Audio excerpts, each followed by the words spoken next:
ጭንቀት በዓለም ላይ ብዙ ሰዎች የሚሰቃዩበት በሽታ ነው።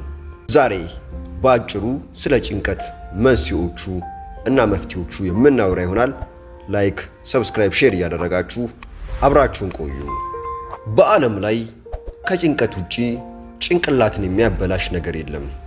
ጭንቀት ጥንካሬህን ያዳክማል፣ ማንነትህን ያደበዝዛል፣ ችሎታህንም ይቀንሳል። ጭንቀትም ራስ በራሱ ያድጋል። ባደገ ቁጥር አሉታዊ ተጽዕኖችን እየጨመረ ይሄዳል።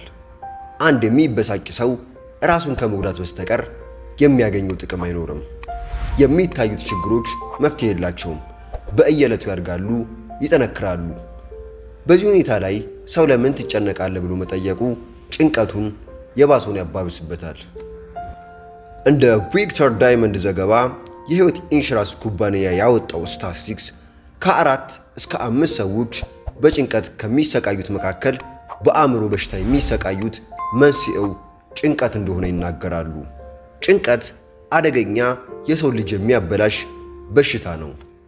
እንደ ዶክተር ቻርልስ ማዮ ገልጻ ደግሞ ወደ ሕክምና ቀርበው ከታከሙት በሽተኞች መካከል 35%ቱ መንስኤያቸው የጭንቀት በሽታ እንደሆነ ይናገራሉ።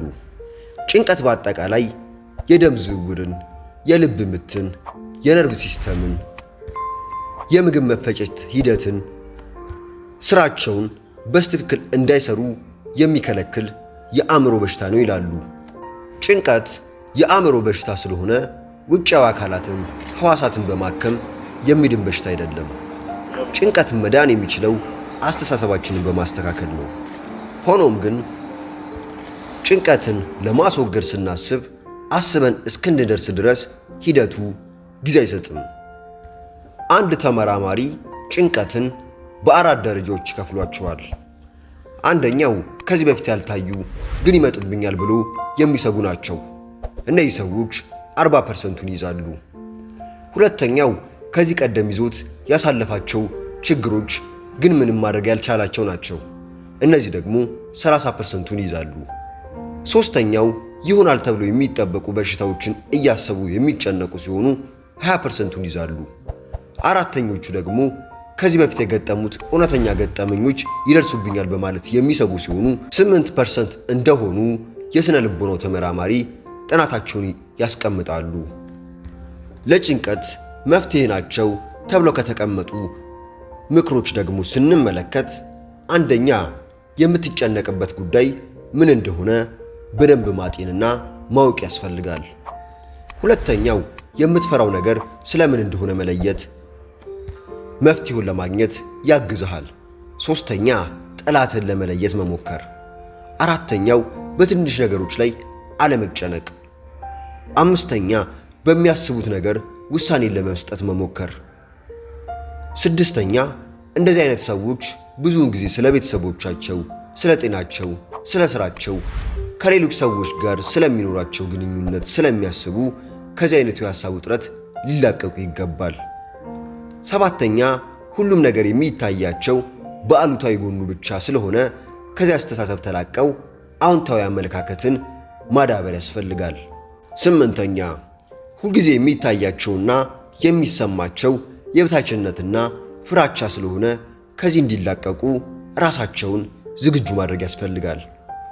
በዘጠነኛ ላይ የተቀመጠው እንዲህ አይነቱ ሰዎች እድሜያቸውን በሙሉ በቁጣ፣ በማንገራገር፣ በማስፈራራት ስለሚኖሩ በቀላሉ ለመላቀቅ ብዙ ጥረት ይጠበቅባቸዋል።